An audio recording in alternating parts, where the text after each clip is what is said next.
Hi, my name is Paula Olin Ichasia Christy, and you can call me Olin or Paula. I'm from Podcast Group 2, and I'm from Social Science Class 1, number 28.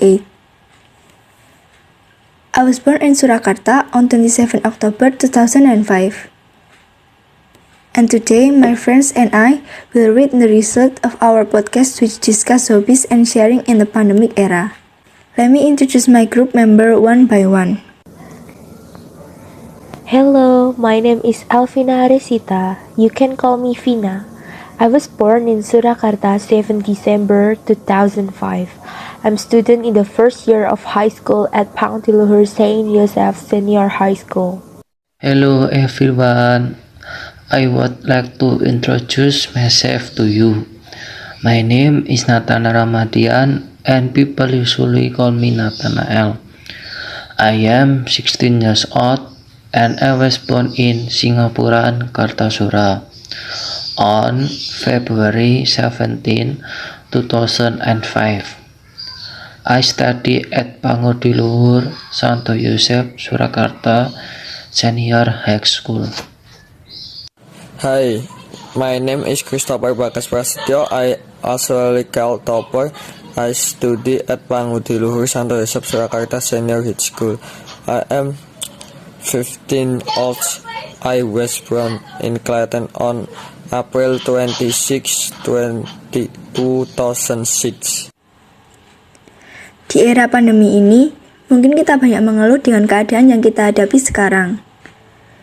Banyaknya masalah yang terjadi akhir-akhir ini membuat kita semakin berpikir apa yang harus kita lakukan. Terutama di pandemi sekarang ini, banyak pengangguran yang hampir menyerah karena tidak tahu arah jalan hidupnya, hingga mereka mengabaikan hal-hal di sekitarnya. Untuk menyelesaikan permasalahan itu, kita membutuhkan metode ilmiah. Sebelum itu, sikap ilmiah menjadi landasan penting dalam mempraktekkan metode ilmiah, karena jika tidak dimulai dari sikap atau pola pikir kita yang objektif, kita tidak akan pernah menemukan prinsip metode ilmiah tersebut. Padahal banyak sekali kegiatan yang bermanfaat yang bisa kita lakukan untuk mengisi kekosongan di tengah pandemi ini. Salah satunya dengan mengasah hobi kita. Hobi memang bermacam-macam, seperti menggambar, bernyanyi, menari, dan lain-lain. Tetapi yang kita bahas pada podcast kali ini adalah hobi dalam berbisnis atau berwirausaha. Sebelum kita terjun dalam dunia kewirausahaan, kita wajib tahu pengertian dan hal-hal yang harus diperhatikan. Wirausaha adalah orang yang pandai mengenal produk baru, menentukan cara produksi baru, menyusun manajemen operasi untuk produk baru tersebut, memasarkan serta mengatur permodalan operasinya. Selain itu, seorang wirausaha perlu memiliki karakteristik yang jujur. Jika tidak jujur, pasti banyak orang yang percaya kepada kita. Lalu, memiliki tujuan jangka panjang, suka proses menjadi seorang wirausaha tidak ditempuh dalam waktu yang singkat. Pasti banyak dari mereka yang mengalami jatuh bangun. Oleh karena itu, seorang wirausahaan harus memiliki sifat pekerja keras dan pantang menyerah, tapi di sisi lain juga cerdas. Seseorang yang cerdas biasanya lebih banyak bekerja daripada berbicara. Selain itu, memiliki kreativitas tinggi adalah hal setiap seorang wirausaha wajib miliki. Semakin kreatif Anda, semakin besar kesempatan untuk sukses. Selain itu, kedisiplinan dan mampu bekerja sama dengan orang lain adalah hal penting yang tidak boleh dilupakan juga. Di dalam wirausaha, matematika juga sangat dibutuhkan. Dengan matematika, kita bisa memecahkan masalah, menganalisis, dan belajar sabar. Salah satu tema yang kita bicarakan hari ini adalah SPLTV. Dengan belajar SPLTV, kita bisa menentukan harga sebuah barang yang kita beli untuk mencari nilai tunggal dari suatu barang ke depannya. Contoh permasalahan SPLTV dalam kehidupan sehari-hari. Misalnya, Rosa, Tito, dan Nando berbelanja untuk kebutuhan selama PPKM.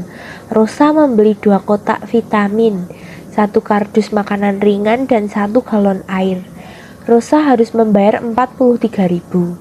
Lalu Tito membeli 1 kotak vitamin, 2 kardus makanan ringan, dan 1 galon air.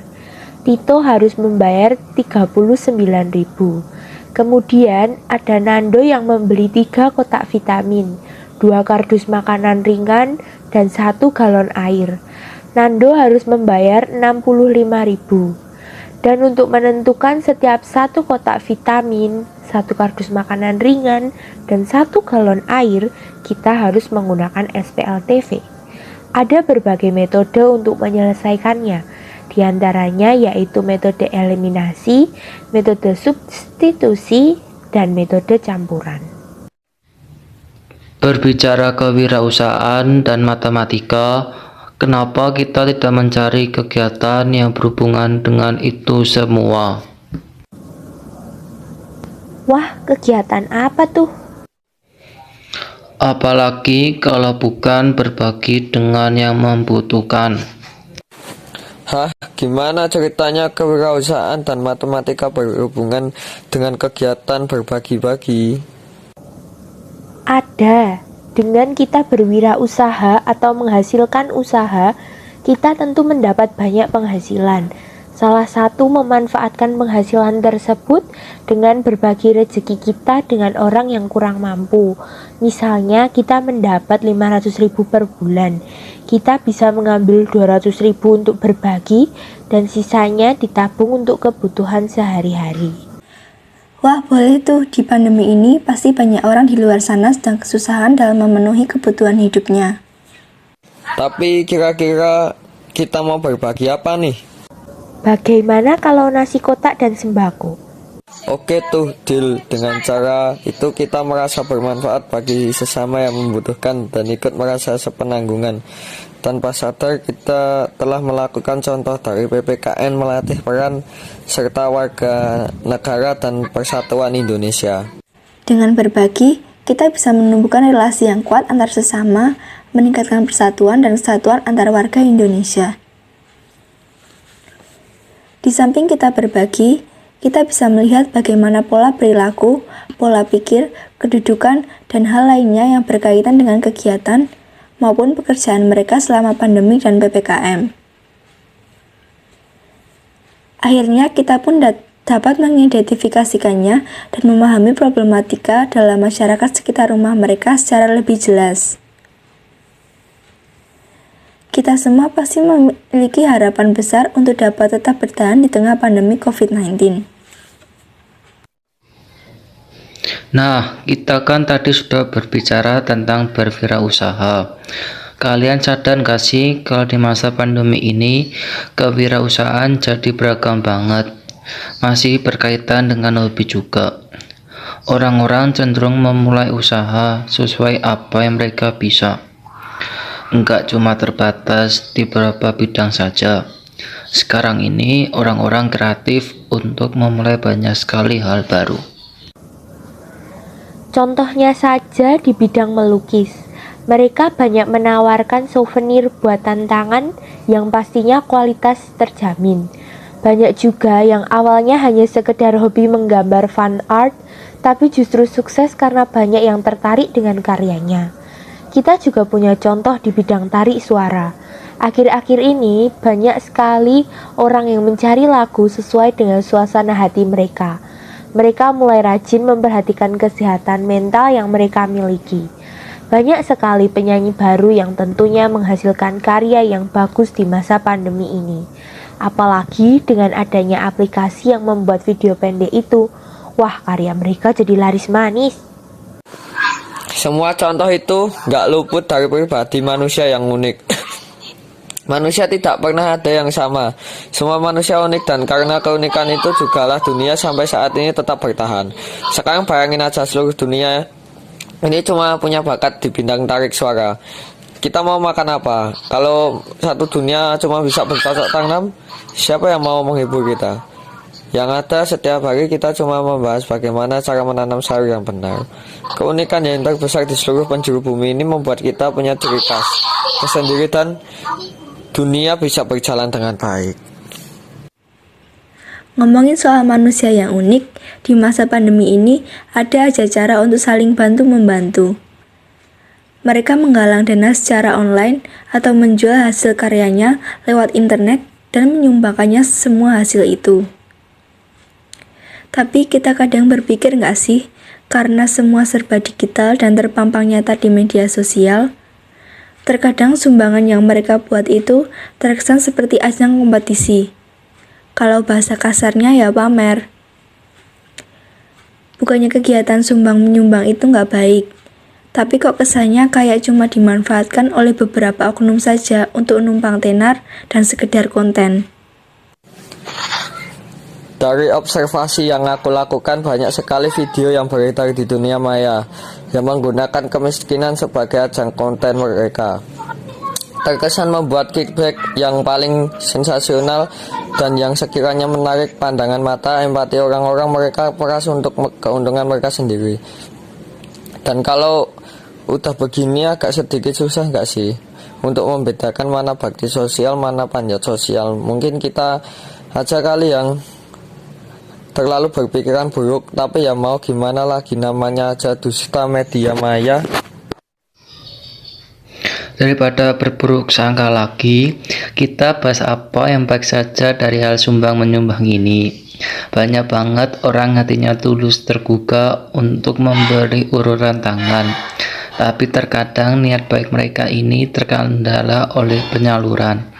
Apalagi kalau sesuatu yang mau mereka bantu terletak di tempat yang sulit dan rumit terjangkau. Kadang jalan yang ditempuh bisa berbelit-belit dan membingungkan. Mereka harus berputar berkilo-kilometer jauhnya hanya untuk menjangkau tempat yang ditunjukkan. Di saat seperti ini, aku rasa solusi yang paling tepat bisa dengan memakai vektor pelajaran fisika. Kita bisa mengambil jalan pintas dengan melihat peta yang ada. Ya, walaupun mungkin memerlukan koordinasi dengan warga setempat, tapi mungkin solusi itu patut dicoba. Untuk yang bingung harus berputar jauh dan berakhir tersesat. Jadi, kesimpulan tentang apa yang sudah kita bicarakan tadi adalah mungkin kita memiliki banyak masalah yang terjadi di pandemi ini. Tetapi, jika kita kreatif, kita bisa melakukan kegiatan yang bermanfaat selagi kita menikmati masa-masa PPKM di rumah.